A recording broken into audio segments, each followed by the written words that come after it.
What up, everyone? So, we've got DC Legion of Collectors here. Now, this is the first box of September. I don't think the boxes of August have totally finished coming yet. I could be wrong on that, but I don't want to put it off anymore. I didn't want to wait on doing this box. I think as soon as boxes come, I'm just gonna review them regardless of what month it is, because it's too confusing. The months overlap each other, and it's way too confusing to make some boxes wait. So when they show up, I'm just gonna review them, and then I'll separate them again in the monthly review. But I want to be on time, so I don't want to wait for boxes to review them anymore. So I'm just gonna do this when it shows up. Anyway, got the Legion of Collectors, and I'm assuming this is the Women of DC. I didn't read anything about it, but I can only assume that's what it is since they did the Women of Marvel, so I'm pretty sure that's what it is. But we'll take a look at this and see what we got. First of all, we got our nice box and our nice patch and pin combo, and it looks like we got Batgirl and Harley Quinn. Good choices. You know, I gotta say before we even look into this, I'm much more excited about the Women of DC than I would be the Women of Marvel, because DC has such more recognizable, like, women characters. Marvel has some, can't get the damn tab to open this. Marvel has some women characters, but DC definitely has a lot more that are more recognizable, like Harley Quinn and like Wonder Woman and things like that. Marvel doesn't have, their women just aren't quite as popular and recognizable as of now. Anyway, so it looks like we got a comic, no surprise there. Batgirl, number 35. That's kind of weird. That's a pretty high number, but you know, whatever. And it looks like they went with the whole pop design on that, like they usually do in the comics. But I like it. It's designed pretty well. And like I was saying, like, these characters here are much more recognizable. And I'm not even a huge DC fan, so I recognize all these characters. And yeah, I think that's pretty cool. All right. Next, we got a shirt. So let's take a look at this. Comes in some nice packaging. Fresh shirt. Alrighty. Here we are. So yeah, that's pretty much it. So I like this design. I gotta say, this is pretty cool. Put it right here so we can keep talking about it. This looks pretty nice. The quality on these shirts is always good. I like the Funko branded shirts. They use a company called Flophouse, I think it is. But the quality on the shirts is pretty nice. They fit pretty well. They're not super overly fitted, but they're not like the heavy cotton either, so the quality on them is always really good. I have a bunch of them, and I've bought them, actually gone out of my way to buy them after the fact, because you can get them pretty cheap, but the quality is very nice. The design on this I like as well. The picture isn't like super amazing or anything, it's pretty simple, but I like that they kind of kept it to both sides of things. What I mean by that is both sexes, for both men and women. Because the obvious design flaw of doing like the Women of Marvel or the Women of DC is that it's going to be geared for girls. So I like that they kept it simple. They just kept it with a simple grayscale, the black and gray shirt, so men can wear it too. So it's not some like pink girly thing that guys can't wear, even though it has women on it. So I like that. So guys and girls could both wear this, and that's appreciated, so it's not just for girls. And I like the design, recognizable characters, good pictures. I'll give that an 8 out of 10. I think overall, good on the quality, good design. There we go. Yeah. Alright, then we got a pop figure, as we always do, no surprise. Hot Girl. Now, you guys will have to correct me, because I don't know if this is the first time we're ever seeing Hot Girl. I don't think so. Is my camera focusing? I don't think this is the first time we're ever seeing Hot Girl. I'm pretty sure they've done it before, but I could be totally wrong. A lot of times they are doing it for the first time, so I'm not totally sure. You guys will have to let me know. But the design on it's good. You know, nothing super amazing. She's got wings, which is cool. Nothing super special about it. Not the most popular character, but, you know, whatever. Yeah, not much else to say about it. It's exclusive, so that's good. You know, Hot Girl. There we go. Pop figure. And what looks like our last item. Got a little figure here of Wonder Woman and the Invisible Jet. And this looks like a reaction figure, but I don't think it is. I don't see it saying that anywhere. It just says action figure.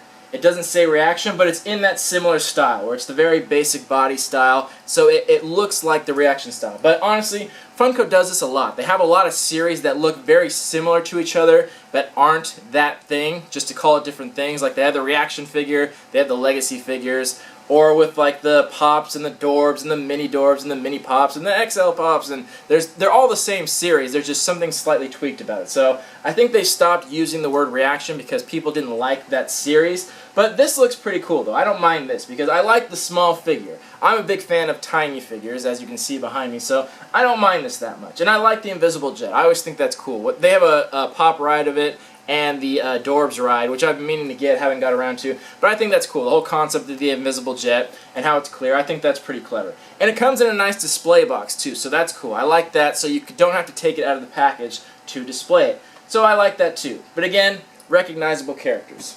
And that looks like all the items in the box. So far so good. Like I was saying, recognizable characters. Ones that I recognize right off the bat, which is a good sign.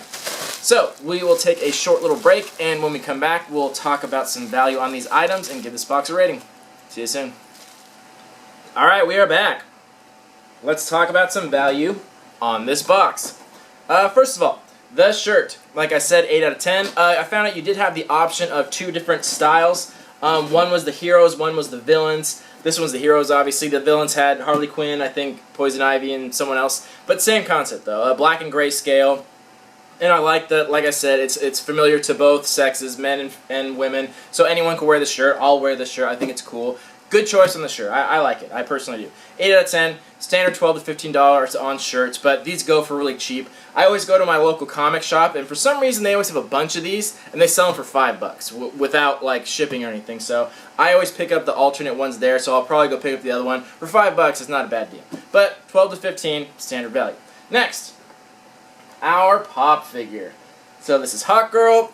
This is I'm not sure when I'll be actually editing and posting this video, but as of when I'm recording this, when the box came, this was going for about $25. Now I did this review right when the box came, like this day. It'll probably take me a few days to edit and get it out there, but as of that day, $25. But that value most likely will come down. Because, you know, it's not super special. There's nothing super amazing about the sculpt. It's pretty standard design. It has wings. That's the only thing that really sets it apart, but pretty basic design, and I don't think she's crazy popular. She's definitely well-known. She's been part of the Justice League, so well-known character, and it's pretty popular, but not that popular. So I imagine that price is going to drop pretty significantly. I'll probably see it ending up closer to $20 after a few days, and maybe even a little less after a few weeks. But as of now, $25. The action figure, that's not a reaction figure, but is an action figure. This is going for like 15 or 16, which is, you know, pretty standard. If I saw this in a store, I'd probably see this going for like 15 to 20. It's a cool figure, but the design on it's not super complicated. Like I was saying, the little figure in here looks much like the reaction figure. Very basic, very simplistic in design, so I couldn't see it fetching a high dollar amount either way. So 15 to 16, not that crazy. And again, that value will probably drop as well because since it's not noted to anything, like I was saying, it's not reaction, it's just an action figure. It's not part of any series, so that's going to affect the value as well. If it was reaction and reaction was popular, it would bring it up, or if it was Pop something, it would bring up the value. But since it's just an action figure, then I don't think the value is going to hold very well, and I don't think it's going to be very collectible, unfortunately. But you know, it is what it is. Then, our comic book, which I left underneath the t-shirt. Our comic book. So this is only going to be about $6 or $7, which is pretty standard for the comic books. They're never really worth anything. And again, that'll probably drop a few bucks too over time. Not valuable at all, but they never are from this box. That's not the point of it. It's just fun to get comics. And the last one, I just left them in here, the patch and pin. Still just sitting right there. Patch and pin. 5 or 6 for the set. And again, that's very common for the Funko boxes. I always pair those together, and it always runs about 5 or 6. Sometimes 7 to 8, but rarely that. So that's pretty common as far as the value.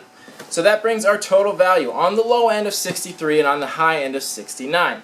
So pretty much double your value. You got decent value. You got a good variety. We got to see something new that wasn't reactions, kind of like an action figure. Everything else is pretty common. I like that they didn't do a Pop design on the shirt because sometimes it's a little too Pop heavy in these boxes. We get a Pop figure and the comic book has Pop and blah blah blah blah. So I like it that they mix it up between comic style and Pop, so Funko and DC, because it's supposed to be a mix. It's not supposed to be all Funko. So I like that they mix it up a little bit, so that's good.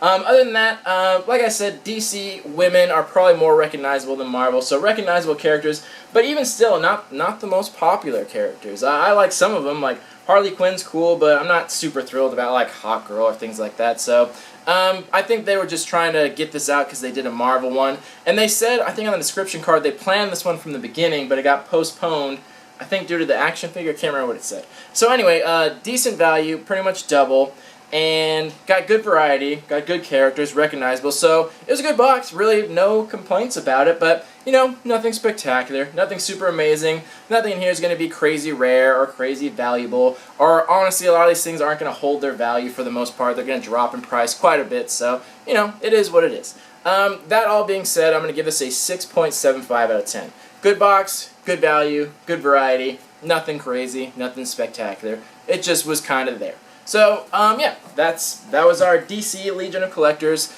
Women of DC. Let me know what you guys thought about it. Let's talk about it in the comments. Let me know what you thought about the characters, the comics, everything in there. Let's talk about it. Let me know what you guys think of the rating and the values, etc., etc. Thank you all for watching. See you on the next video. Love y'all. Peace.